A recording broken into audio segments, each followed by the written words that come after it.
Nous avons été bénis hier déjà à la réunion des hommes d'affaires du plein évangile avec Martial. Et pour nous, je disais hier, c'est une joie d'être à Chicoutimi.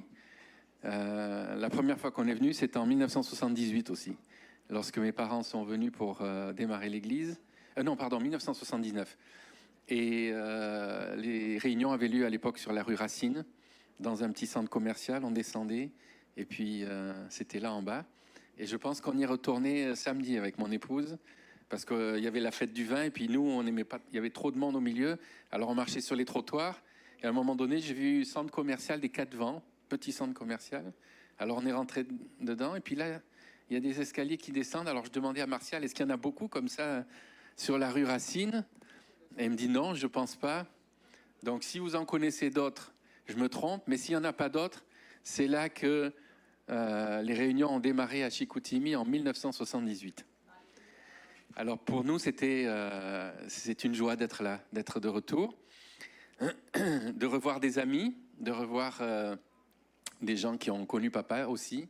Et c'est ce que je dis aussi à chaque fois que je rencontre des gens qui ont connu mon père. Je suis honoré de marcher dans ses traces.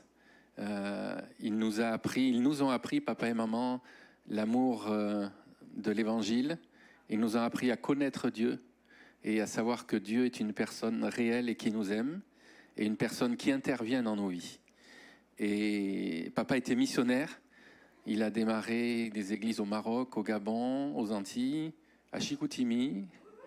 Donc il est allé du chaud au froid. Et je fais un peu pareil. Je suis souvent en Afrique, comme je disais hier, plus l'Afrique francophone, Côte d'Ivoire, Burkina, Togo, Bénin, Cameroun, Gabon, les deux Congos. Alors le Seigneur permet qu'on le serve de cette façon-là. Et ce matin,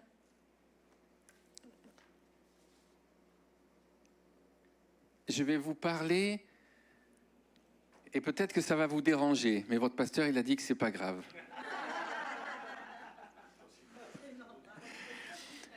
On va lire un verset dans Romains chapitre 8 et verset 28. Ceux qui ont été à l'école du dimanche et qui ont appris des versets par cœur, je suis sûr que vous pouvez le réciter par cœur. Quand on dit Romains 8, 28, oui. Donc pour ceux qui n'ont pas été à l'école du dimanche et qui ne le savent pas par cœur, vous pouvez ouvrir la Bible et aller dans Romains chapitre 8, verset 28. Or, nous savons... Donc, dites-le dans la version seconde, après je vais vous le dire dans une autre version. Toute chose concourt au bien de ceux qui aiment Dieu, de ceux qui sont appelés selon son dessein. Ah, là, il y a une autre version. Nous savons en outre que Dieu fait concourir toutes choses au bien de ceux qu'il aime, de ceux qui ont été appelés conformément au plan divin. Et... comme je le disais tout à l'heure, j'ai été élevé donc, dans une famille où papa était missionnaire, pasteur. Alors, il y a des versets qu'on entend comme ça et qu'on apprend par cœur. Et à force de les savoir, dans un certain sens, on dirait qu'il n'y a plus la même profondeur et qu'il n'y a plus le même impact dans nos vies. Et c'est bien de le lire dans d'autres versions. Parce que quand on dit « toute chose concourt au bien de ceux qui aiment Dieu », des fois on dit « est-ce que c'est vrai ça ? Est-ce que je suis en train de subir, là, ça concourt vraiment à mon bien? Est-ce que les problèmes que j'ai, les difficultés financières, est-ce que la maladie, est-ce que ça concourt à mon bien? Mais cette version, et après je vais vous dire une autre version, nous montre une autre façon de voir les choses qui est plus réelle. Nous savons en outre que Dieu fait concourir toutes choses au bien de ceux qu'il aime. Et la version que je voulais vous lire, dit « Or, nous savons que pour ceux qui aiment Dieu, il fait que toutes choses concourent à leur bien. » Donc vous voyez la façon différente de voir les choses. Pour ceux qui aiment Dieu, il fait que toutes choses vont concourir à leur bien. Oui, il y a des choses mauvaises qui nous arrivent. Oui, il y a des problèmes. Oui, il y a des attaques. Mais le Seigneur est capable de prendre ce qui est mal et le faire tourner en bien. Amen. Et ça, c'est difficile de le croire et de dire Amen quand on vit une situation qui est tellement catastrophique, tellement abominable, qu'on dit mais comment Dieu peut faire sortir quelque chose de bien de ça? Comment, et je vais prendre peut-être un exemple brutal, une dame qui a été violée peut penser, oui, Dieu va faire sortir quelque chose de bien de cette épreuve-là. Comment un couple qui est marié depuis 30, 40, 50 ans et dont l'époux ou l'épouse part brutalement peut dire, mais Dieu va faire quelque chose de bien de cet événement-là. Qu'est-ce qui fait que notre foi va nous permettre de continuer à croire dans ce moment difficile et dans ces temps difficiles? Il y a des moments dans la vie où on passe justement par des épreuves. Il y a des moments où on a l'impression d'être caché, invisible. Personne ne nous voit. Dans notre famille, les gens ne voient pas ce qu'on vit. Nos collègues au travail ne voient pas ce qu'on vit, ne sont pas au courant de ce que l'on vit. On passe dans la rue, on passe à côté de centaines de personnes et on se dit, si ces gens savaient ce que je vis.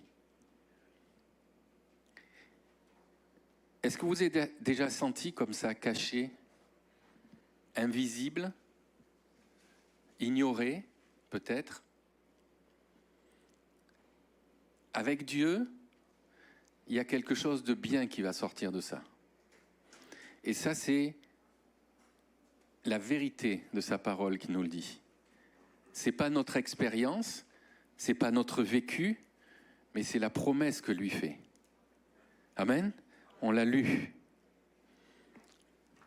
On est à Chicoutimi, il y a le fjord, il y a la glace. Une des choses qui nous a beaucoup plu quand on est venu à Chicoutimi en 1979, c'était de voir le lac gelé et de pouvoir aller sur le lac, marcher sur le lac. C'est difficile à imaginer. Et à Montréal, maintenant qu'on est à Montréal, ça va faire 33 ans, on voit aussi le Saint-Laurent des fois, le bureau ministère multilingue, où ministère multilingue est situé, est juste en face du fleuve. Et l'hiver, on voit une partie du fleuve gelé, les gens qui vont, et il y en a qui s'amusent à pêcher, d'autres qui font comme du surf, c'est pas du surf, surf planche, et se dire quand même, c'est incroyable, ce que la glace peut faire là, dans ce fleuve. Parce que quand on voit le fleuve l'été, on n'imaginerait pas ce qui est capable de se passer. Parce que sous l'eau, il y a quelque chose qui s'est produit. Le froid, la glace a produit quelque chose. Et vous avez tous entendu parler des icebergs. Ok ? Je ne sais pas s'il y en a beaucoup qui ont vu le film Le Titanic, mais est-ce que vous savez que ces montagnes que l'on voit ne représentent que 10% de la masse totale? Mais il y a 90% qu'on ne voit pas, qui est sous l'eau. Alors, ça mesure au-dessus de l'eau, des fois une centaine de mètres, mais ce qu'on voit, c'est tout petit, c'est juste 10%. Et il y a 90% qui est dessous. Et en fait, c'est ces 90% invisibles qui assurent la stabilité de l'iceberg. Et c'est parce qu'il y a cette masse qui est dessous, que personne ne voit, que l'iceberg est indestructible. Parce que s'il n'y avait que cette pointe, c'est sûr que c'est solide quand même, mais ce ne serait pas indestructible comme la masse qui le propulse et qui le tient. Et je voudrais faire un parallèle avec vous entre cette partie visible qui assure la force, qui assure la solidité, qui assure l'indestructibilité, et Jésus. Alors vous allez dire, c'est quoi le rapport, hein ? On a 4 évangiles dans la Bible. Matthieu, Marc, Luc, Jean. Il y a 89 chapitres dans les 4 évangiles. Et il y a 4 chapitres qui parlent des 30 premières années du ministère de Jésus. Ou plutôt des 30 premières années de Jésus. Et le reste, les 85 chapitres, parlent des 3 ans de ministère. Jésus a vécu 33 ans sur terre, mais il y a 30 ans de sa vie dont on n'est pas au courant. 30 ans qu'on ignore complètement. Quand on lit les évangiles, Marc et Jean sautent carrément ces 30 années-là. Et Marc, aussi bien que Jean, démarre quand Jean le Baptiste est en train de prêcher dans le désert et que Jésus arrive pour se faire baptiser. Donc Marc et Jean, eux, ils ignorent complètement. Et qu'est-ce qu'on sait de ces 30 ans de la vie de Jésus ? 30 ans donc qui représentent 90% de sa vie sur terre. Ce qu'on sait, nous, et l'essentiel des évangiles, c'est juste les 3 ans de ministère. Mais pendant 30 ans, 90% de sa vie, on ne sait pas. Ce qu'on sait, c'est que Jésus est né à Bethléem, dans une étable. Et une étable, ça pue, parce que c'est avec les animaux. Et après ça, des jours complètement ignorés. Ensuite, on sait qu'au temple, à l'âge de 8 jours, ses parents l'amènent pour qu'il soit circoncis, parce que c'était la tradition. Et après ça, qu'est-ce qui s'est passé ? Ah, un peu avant 2 ans, là on sait que les hommes sages venus d'Orient sont venus, et sont venus pour adorer. Et après 2 ans, on saute à 12 ans. Et là, on sait que Jésus est dans le temple et qu'il est en train d'enseigner. Et après ça, pendant des années, on ne sait pas ce qui se passe. Jusqu'au jour où on le voit apparaître pour être baptisé. Alors, on chante, quand on est chrétien, on dit souvent « je veux être comme Jésus ». Puis on l'a chanté un peu. Et il y a des chants même. Être comme Jésus, c'est bien là tout mon désir, vous connaissez. Te ressembler, Jésus, c'est mon espoir suprême, penser, agir, aimer.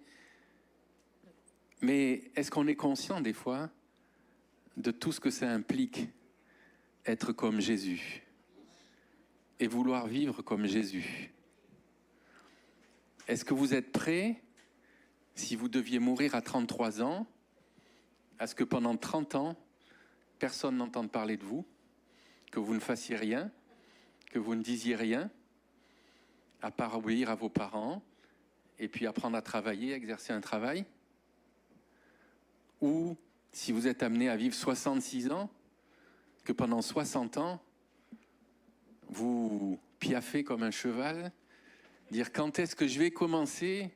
Je sais que je suis appelé, je veux y aller. Non, non, c'est pas le temps encore. Tu vas attendre 20 ans, 30 ans, 40 ans, 50 ans, 60 ans.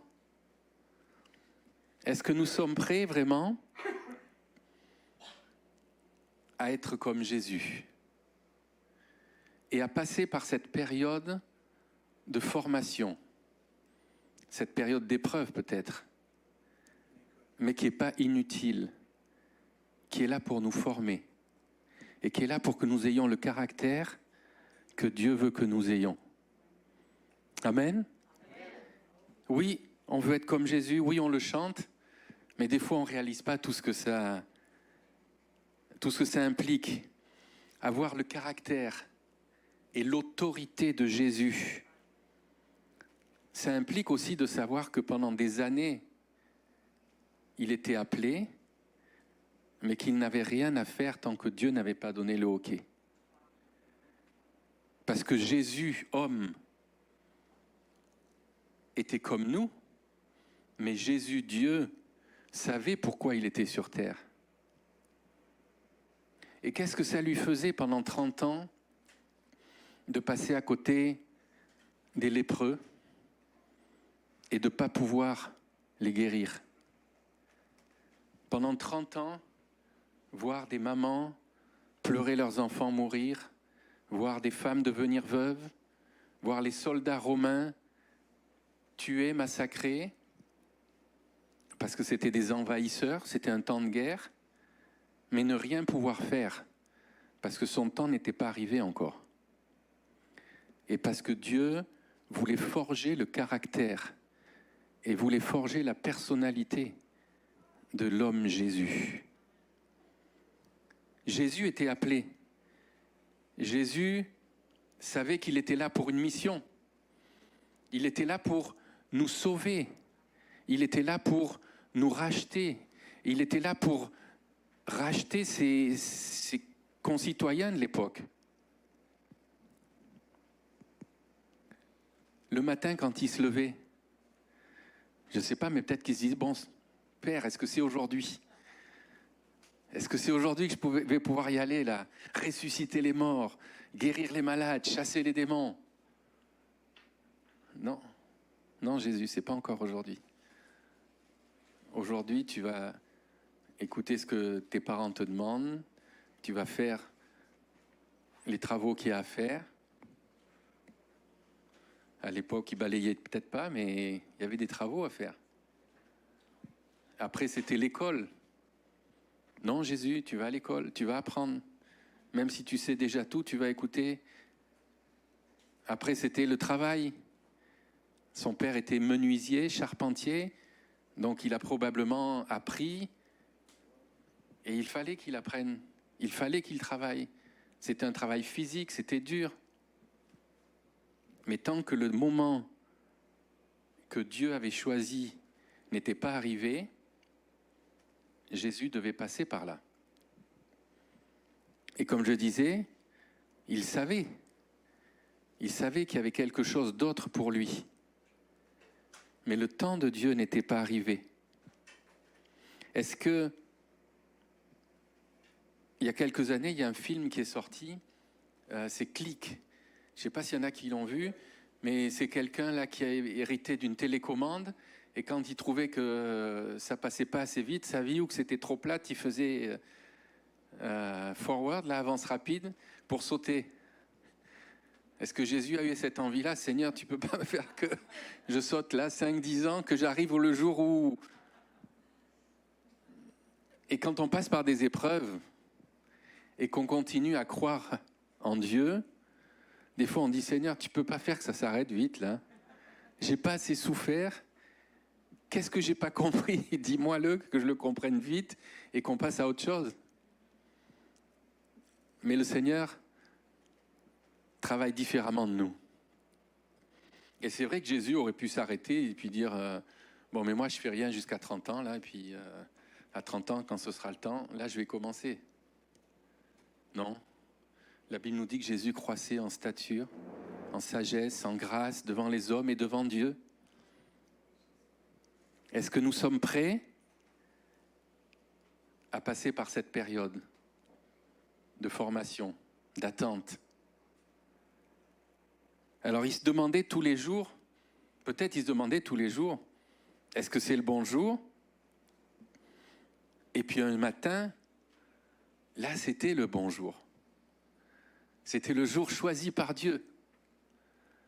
Alors, est-ce que les trompettes sont descendues ? Voilà Jésus, regardez-le. Non, il y a eu des trompettes et il y a eu des anges quand Jésus est né.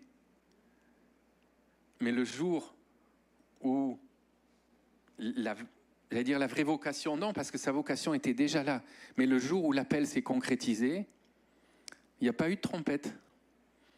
Il n'y a pas eu une reconnaissance par le monde entier, par les Romains et tout, dire ça y est, regardez, ce Jésus juif là, ça va être lui le Messie. Non, non, la Bible nous dit qu'il est arrivé dans la foule de ceux qui venaient se faire baptiser, et il n'y a que Jean-Baptiste qui l'a reconnu. Et Jean-Baptiste a eu beau dire, voilà l'agneau de Dieu qui ôte le péché du monde, ce qui était pour les pharisiens, pour tous les juifs, automatiquement un lien avec le Messie qu'ils attendaient. Il n'y en a pas un qui a allumé. Et Jésus est venu, Jésus a obéi, Jésus s'est fait baptiser. Alors, si vous pensez que le jour où l'appel de Dieu va se concrétiser dans votre vie, tout Chicoutimi va le savoir, tout le Québec, non, je suis désolé de vous décevoir, mais si je regarde l'exemple de Jésus, c'est peut-être pas ça qui va se passer. C'est bizarre, hein, comment Dieu agit quand même. Alors que ça fait 30 ans que Jésus est fidèle.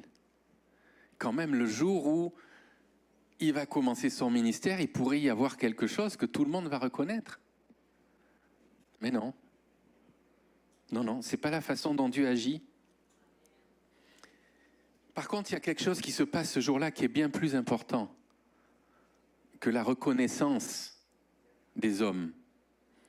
C'est Dieu qui a parlé. Amen. Alors, je ne vous lis pas le récit parce que je suis sûr que vous le connaissez, mais c'est le ciel qui s'ouvre. Et Dieu qui dit, voici, Matthieu chapitre 3, verset 17, voici une voix qui venait des cieux disant, celui-ci est mon fils bien-aimé en qui j'ai mis toute mon affection. Mais il y a d'autres versions qui disent, en qui j'ai trouvé mon plaisir. Dieu a trouvé son plaisir en Jésus. Ça fait 30 ans que Jésus est sur terre et que Jésus a été fidèle. Et Dieu peut dire, voilà, celui en qui j'ai trouvé mon plaisir. Une autre version dit, celui qu'il m'a plu de choisir. Une autre encore dit, celui qui a toute ma faveur. Jésus a été fidèle. Et Dieu peut l'annoncer. Dieu peut le reconnaître. C'est la première apparition publique. Et il y a cette affirmation de Dieu en 3 parties. Tu es mon fils. Regardez-le. Voici mon fils. Celui-ci est mon fils. Est-ce que Dieu peut dire ça de toi ce matin? Voilà mon fils. Voilà ma fille. Tu es mon fils, tu es ma fille. Est-ce que Dieu peut le dire parce que tu lui as donné ta vie? Et si tu ne l'as pas fait encore, ce matin, c'est une bonne occasion pour le faire. Qu'en sortant de là, tu puisses savoir que tu es reconnu par Dieu comme ton fils. Comme son fils, pardon.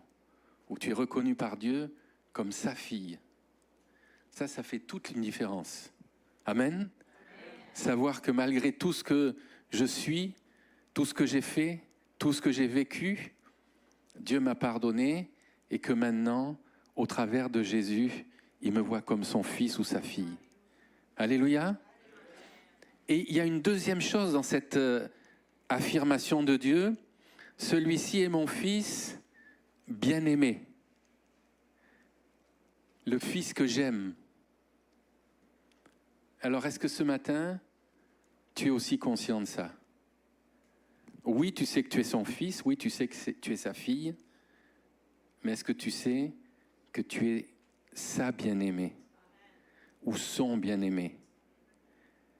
Et les problèmes que tu vis jusqu'à maintenant, ou les chutes que tu as eues, les défaites que tu as eues, n'enlèvent rien à son amour pour toi. Le diable, lui, veut te faire croire le contraire. Non, avec ce que tu as fait là, tu es disqualifié. Dieu, maintenant, il va te punir et il va t'arriver des bricoles. Si tu es malade, c'est parce que tu as désobéi, tu as péché. Et le diable attaque. Mais si tu es le fils, si tu es la fille de Dieu, il faut que tu te rappelles ça. Tu es son bien-aimé. Tu es sa bien-aimée. Il n'y a rien qui peut faire qu'il va enlever son amour. Il attend que tu reviennes, lui. Toi, tu t'es éloigné, mais lui, il attend que tu reviennes. Il ne te repousse pas, il ne te punit pas, il ne châtie pas, mais il est celui qui t'aime. Alléluia. Et le troisième volet dans cette affirmation, en qui je prends plaisir. Ou, comme je l'ai lu tout à l'heure, qu'il m'a plu de choisir, ou qui a toute ma faveur.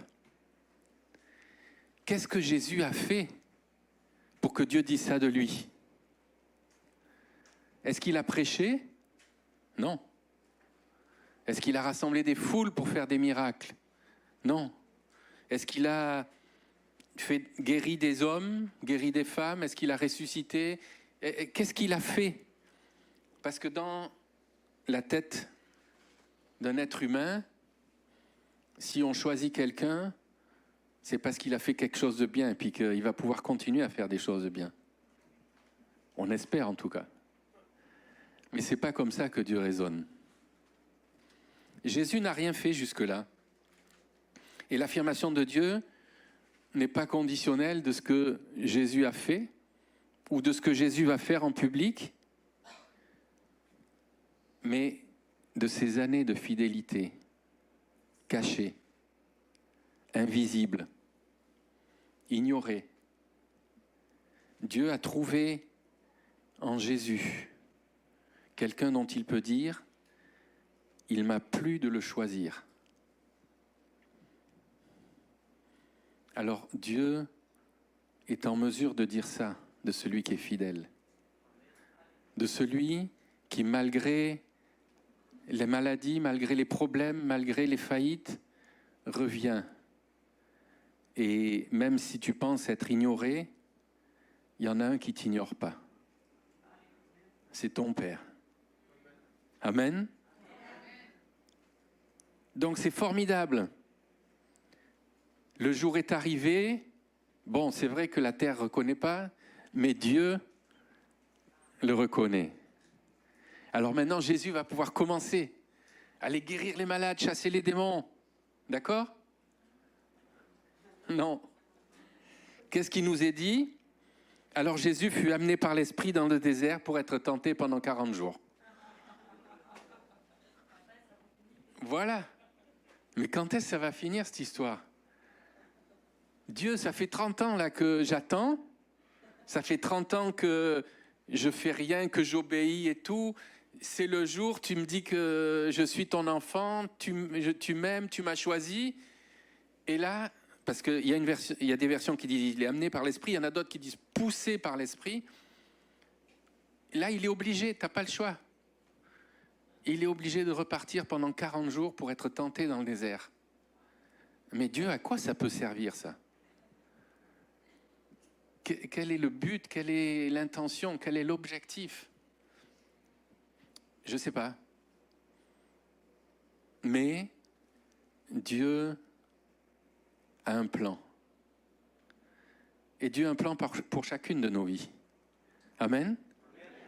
Alors il agit différemment. Il agit différemment pour chacun, pour chaque appel. Nous avons tous, de la part de Dieu, un plan. Et Dieu a un objectif pour notre vie. Et il va se réaliser de façon différente, il va agir de façon différente. Mais ça ne veut pas dire qu'après ce temps que vous pensez fini, où on dit ça y est, les choses vont enfin se développer, les choses vont enfin, après tout ce travail. Non. Dieu dit, attends, tu as encore quelque chose à apprendre là. Je vais t'amener dans le désert pendant un peu de temps. Parce qu'il y a encore quelque chose qu'il faut que tu apprennes. Et il faut rester fidèle pendant ce temps. Amen. Alors je vous ai parlé de Jésus et de tout ce temps caché, invisible. Mais j'ai pris un autre exemple aussi, c'est David. Parce que David, quand on lit Actes chapitre 13 et verset 22, il est dit « Il leur suscita David pour roi, duquel aussi il dit en lui rendant témoignage « J'ai trouvé David, le fils de Jessé, un homme selon mon cœur qui fera toute ma volonté. » David, un homme selon mon cœur et qui fera toute ma volonté. C'est formidable ça. Et quand on est chrétien, on connaît David, un homme selon le cœur de Dieu. Et moi, étant enfant, et pendant longtemps, c'est ce que je disais, je dis Seigneur, je veux quand même que tu puisses dire que, comme David, je suis un homme selon ton cœur. Et dans ma tête, c'était parce que ce que je fais ou ce que je veux faire, c'est te servir, c'est faire des choses pour toi. Et un jour, en étudiant de plus près le texte, je me suis rendu compte que, contrairement à ce que je croyais, Dieu n'a pas dit « j'ai trouvé David, un homme selon mon cœur » à cause de ce qu'il avait fait. Mais quand Dieu a dit ça, c'est dans 1 Samuel chapitre 13 et verset 14 qu'on le voit, David n'avait rien fait. David, c'était un berger qui gardait les brebis de son père et les troupeaux de son père. Et Saül, le roi, s'est disqualifié. Et Samuel est venu pour choisir un futur roi. Et là, avant d'y aller, Samuel parle, le prophète parle à Saül et il lui dit « Maintenant ton règne ne durera point. L'Éternel s'est choisi un homme selon son cœur. » D'autres versions disent « L'Éternel s'est cherché un homme selon son cœur. » Et l'Éternel l'a destiné à être le chef de son peuple parce que tu n'as pas observé ce que l'Éternel t'avait commandé. David, il n'en savait rien encore de ça. David, lui, il était dans les pâturages, il était dans les montagnes, ou il était dans les vallées. Et avec mon épouse, on a eu le privilège d'aller en Israël quelques fois. Et quand on parle de montagnes et de vallées, c'est profond. Et quand on parle d'aller dans les profondeurs des vallées et d'amener des troupeaux, c'est loin, c'est tout seul. Il y a des bêtes sauvages, la nuit il fait froid. Mais Dieu pouvait dire et révéler à Samuel, j'ai cherché et j'ai trouvé un homme selon mon cœur.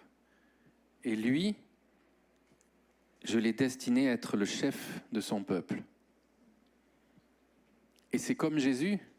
Pourquoi ? Pourquoi David ? Pourquoi David avait-il un cœur selon le cœur de Dieu, un cœur qui plaisait à Dieu ? Parce que David ignoré par ses frères, méprisé par ses frères, ignoré par son père, faisait quand même fidèlement son travail dans les champs. Amen. David ne savait rien. À la différence de Jésus, qui savait qu'il était appelé. David, c'était un petit jeune à qui son père avait dit « Ok, toi, ton travail, ça va être ça. Tu as des grands frères, ils sont costauds, eux, ils vont aller à la guerre, ça va être des guerriers, ça va être des soldats. Mais toi, va dans les champs, va garder les troupeaux. » Et David a agi fidèlement. C'était pas facile. Parce que, un peu plus tard, quand il va rencontrer Saül, pour lui dire, moi je vais aller attaquer Goliath, et que Saül lui dit, mais qu'est-ce que tu as comme expérience guerrière ? À quelle école tu as été ? Et quelles armes tu sais te servir ? Ah, ben tu sais, quand je gardais les brebis de mon père, là, quand il y avait un lion qui venait ou un ours, je lui courais après, je le déchirais ou je prenais ma fronde. David était prêt à risquer sa vie. Et il risquait sa vie pour faire quelque chose que personne ne savait. Parce qu'après, je ne pense pas qu'il venait raconter à son père, tu sais, je me suis battu contre un lion, je me suis battu contre un ours. Non, David faisait fidèlement le service auquel il avait été appelé. Est-ce que je suis prêt à ça ? Est-ce que je suis prêt à faire fidèlement quelque chose que Dieu m'a demandé, ou quelque chose dont l'Église a besoin, mais personne n'est au courant. Et je le fais pendant un mois, un an, des années, fidèlement, parce que je sais que je dois le faire. J'attends rien d'autre. David ne faisait pas ça parce qu'il espérait un jour être roi. Non. David faisait ça parce que c'était dans son caractère d'être fidèle, d'obéir. Et Dieu, lui, a des plans pour les personnes qui sont comme ça. Alors, quel est mon service pour Dieu ? Est-ce que je suis prêt à le servir de cette façon, peut-être inutile à mes yeux, mais qui pour Dieu est là pour former mon caractère, pour rendre témoignage. Il y a des choses que je peux faire, que d'autres ne verront jamais, mais qui vont porter du fruit. Et c'est parce que David a été cet homme-là que Dieu peut dire « J'ai cherché et j'ai choisi un homme selon mon cœur. » Amen. Et ma prière est encore « Seigneur, trouve en moi un homme selon ton cœur. » Donc Dieu a cherché, Dieu a trouvé et Dieu s'est choisi. David. Et là c'est pareil, si on fait le parallèle avec Jésus, Samuel vient, il oint David et lui dit voilà tu vas être le prochain roi. Et il lui verse l'huile d'onction, ce que les prophètes faisaient sur les rois. Waouh, formidable! Ses frères vont s'incliner. Le village va s'incliner. Le pays va dire, voilà le nouveau roi. Pas en tout, comme on dit au Québec. Non, non, non. David, d'abord, tu vas aller servir Saül un peu, lui jouer de la musique, parce que des fois, il a un mauvais esprit. Et après, tu vas retourner au troupeau. Comment le Seigneur agit, hein? Quel est le but? Pourquoi? Une fois de plus, je ne sais pas, mais je constate. Et David est retourné. David est retourné fidèlement jusqu'au jour où, là, son père l'a fait venir et lui dit, écoute, va amener un lunch à tes frères, là, parce que c'est la guerre. Et puis, ils ont faim. En temps de guerre, ce n'était pas comme aujourd'hui. Là, il n'y avait pas la nourriture et tout fourni par des avions qui arrivaient, des hélicoptères. Non. Les gars, ils partaient à la guerre et puis ils vivaient avec ce qu'il y avait. Donc le père dit à David, allez, va donner un lunch à tes frères, là, qu'ils aient de quoi manger. David, il aurait pu dire, hey, oh, je suis le prochain roi, moi, tu peux pas en prendre un autre? Et il savait comment ses frères allaient le recevoir. La preuve, c'est que quand ils l'ont vu, ils l'ont dit, qu'est-ce que tu viens faire, toi, là, ici? Mais non, David a obéi. Et parce que David a été fidèle, il s'est trouvé le jour qu'il fallait, à l'endroit qu'il fallait, pour faire ce que Dieu voulait qu'il fasse. Amen. Et le géant Goliath, qui terrorisait une armée depuis 40 jours, où tous les matins et tous les soirs, il venait se moquer d'eux, ce géant-là a été abattu par un petit gars de la campagne. Mais un petit gars que Dieu avait choisi parce que Dieu avait vu son cœur. Amen.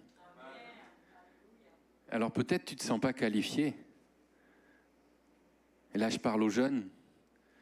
Peut-être que vous ne vous sentez pas encore qualifié. Vous dites, moi je suis trop jeune, moi je dois aller au cégep, moi je dois aller à l'université, après on verra. Non. Dieu vous voit. Et Dieu a besoin de vous. Et Dieu cherche encore aujourd'hui des hommes et des femmes qui vont accomplir quelque chose, mais dont il regarde le cœur. Amen. Alors ne croyez pas que vous êtes trop petit, ne croyez pas que vous êtes trop jeune, ne croyez pas que c'est trop tôt. Je me rappelle d'un pasteur en France qui avait un frère, et lui était plus âgé, mais le petit avait 5, 6, jusqu'à 7 ans. Et puis, il disait à sa famille et puis à ses frères et tout, « Moi, quand je serai grand, je serai pasteur chez les anges. » Alors, tous y rigolaient. Lui. « Mais il n'y a pas de pasteur chez les anges. » Mais non, non, non. Mais à 7 ans, le petit garçon est décédé. Personne ne sait pourquoi. Il est tombé malade, il est décédé. Mais le Seigneur avait déjà mis quelque chose dans son cœur. Lui, il savait qu'il ne resterait pas longtemps ici. Quand il serait grand, il serait là-haut. Alors, ça ne veut pas dire que vous allez partir là-haut rapidement, mais Dieu a un plan pour chacun de nous. Et ne croyez pas que vous êtes trop jeunes, les jeunes. Dieu veut se servir de vous, à l'âge que vous avez déjà.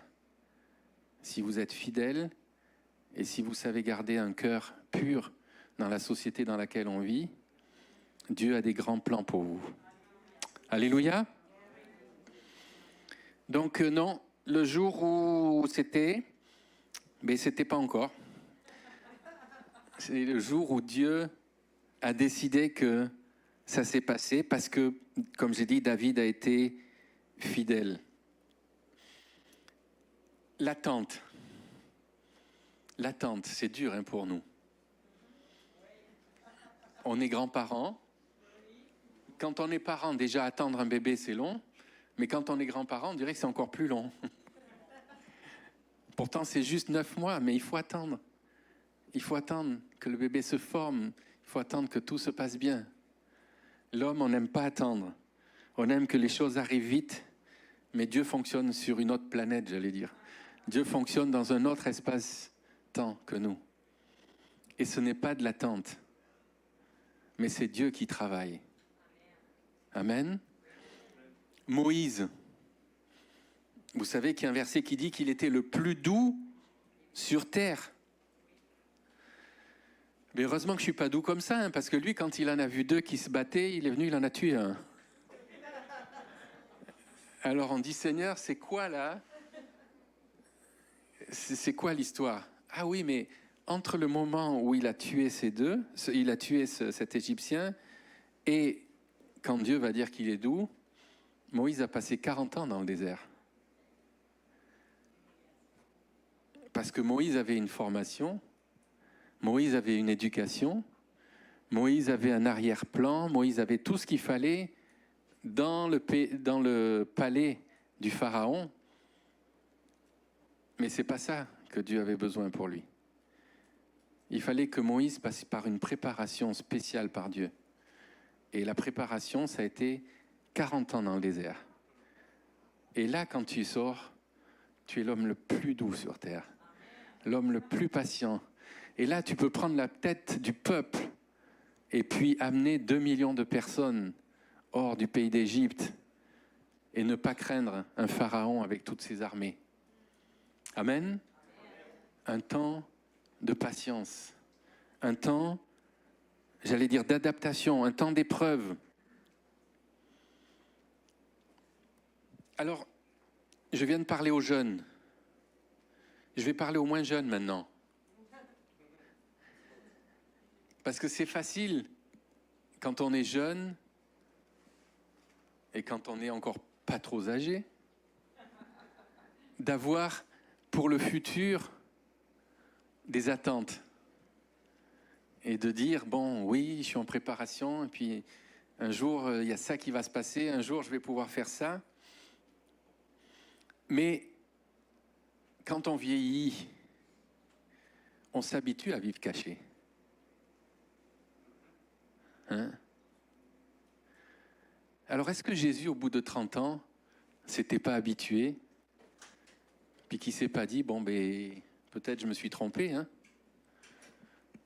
Parce que rendu à 18 ans, il avait encore des grands projets, 20 ans, 22 ans, puis après, bon, 23, ça va être quand? 24, 25, 26, 29 ans. Est-ce que je suis vraiment appelé? Est-ce que Dieu va vraiment faire quelque chose avec moi? Jésus a attendu, mais Jésus savait aussi ce qu'il attendait. La croix, la trahison. Est-ce qu'il est arrivé à le redouter? Et quelquefois, dans l'appel que Dieu a pour notre vie, c'est quelque chose dont on a peur. Seigneur, oui, je sais que tu m'appelles, mais je sais le sacrifice que ça demande. Il va falloir que je quitte ça. Il va falloir que je coupe ça. Est-ce que je suis prêt à aller jusque-là pour que lui puisse se servir de moi? Jésus, lui, y a été. Et heureusement qu'il y a été, parce que grâce à son sacrifice, maintenant, nous pouvons être sauvés. Grâce à la croix, grâce à ce qu'il a souffert pour nous, qui savait qu'il allait souffrir, mais qu'il a décidé jusqu'au bout Et David, est-ce qu'il n'était pas tranquille dans les pâturages, sans bosse, tout seul, chanter, regarder les fleurs? Et puis une fois qu'il est parti au palais de Saül et qu'il a vu toutes les intrigues, toute la politique, et qu'il est reparti, est-ce qu'il ne s'est pas dit, oh là là, ça, je laisse tomber, c'est pas bon. Il y a trop d'histoires, il y a trop d'intrigues, il y a trop de... Et moi, je vais rester dans les champs là. Maintenant, j'ai l'habitude, quand il y a un lion qui vient, je sais ce qu'il faut faire. Quand il y a un ours qui vient, je sais ce qu'il faut faire. Et dans cette période d'attente, des fois que nous sommes obligés par lesquelles nous passons, on s'habitue. On s'habitue à nos petits problèmes, on s'habitue à notre confort. On dit d'accord Seigneur, mais maintenant je vais prendre ça easy. Hein.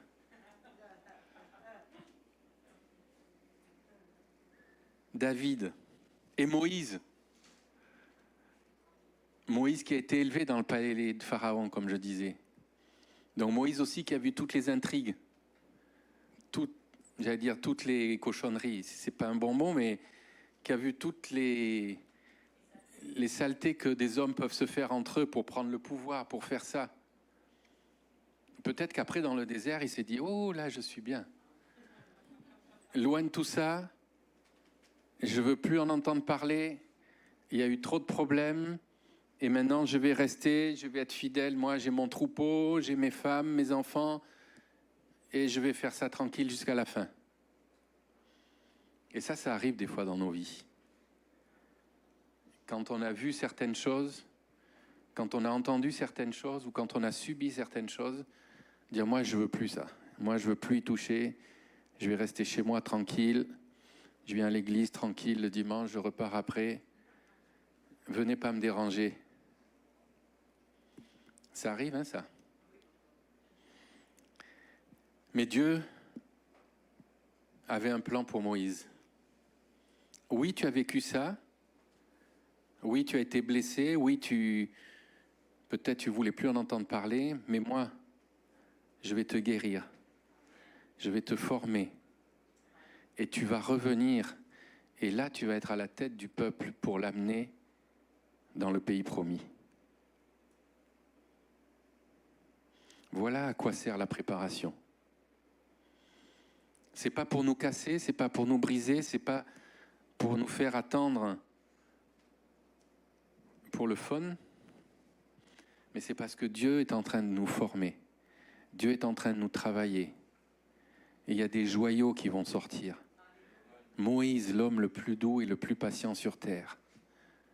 Alors qu'est-ce que Dieu va pouvoir dire de toi, de moi, de Joël, je ne connais pas vos prénoms et je ne veux pas les citer pour vous gêner.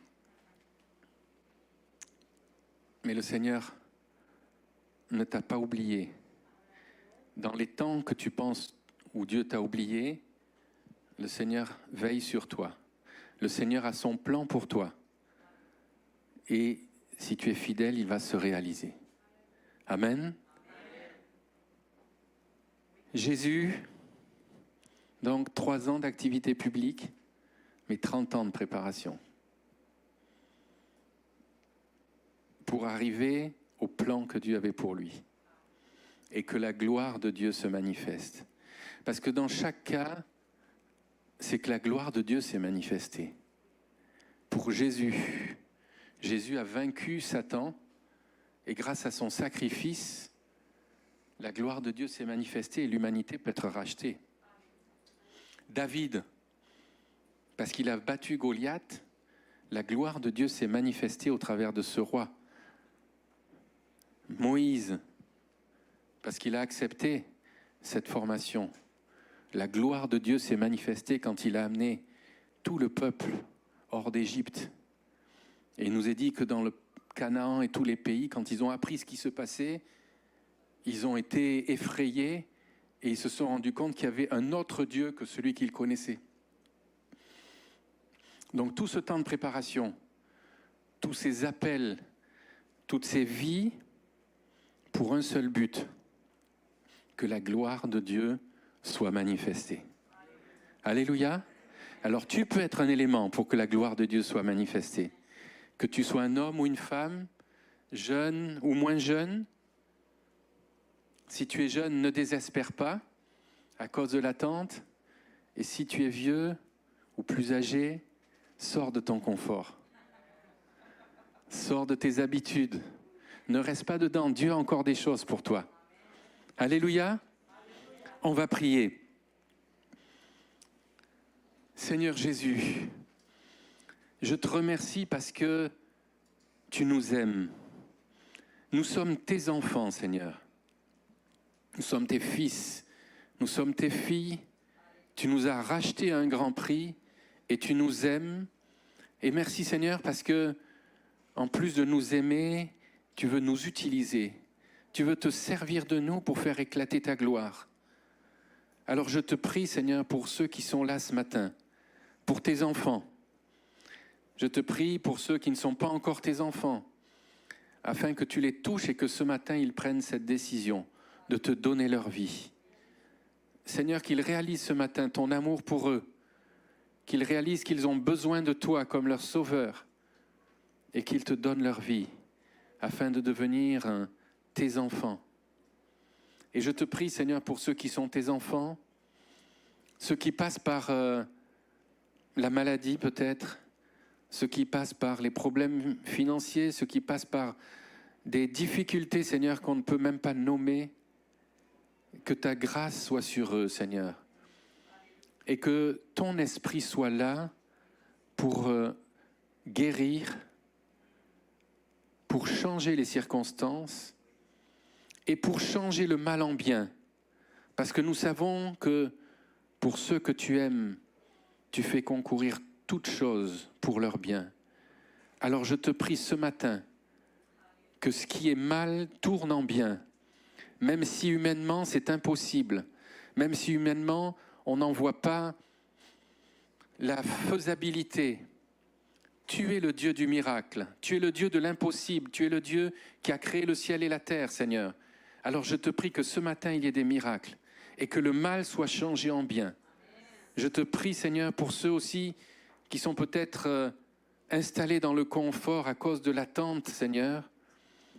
Je te prie que ce matin tu puisses les ranimer et remettre en eux le feu de te servir, le feu d'être à ton écoute pour voir ce que tu veux d'eux, ce que tu attends d'eux. Merci, Seigneur, parce que je sais que tu as un plan pour chacun de nos vies. Et je sais que si nous sommes fidèles et si nous t'obéissons, il va s'accomplir. Et ton nom va être glorifié. Et c'est ce que nous souhaitons, Seigneur. C'est ce que nous désirons pour cette ville, pour cette province, pour ce pays. Et Seigneur, que d'ici, il puisse y avoir des David, des Moïse qui sortent dans le nom de Jésus.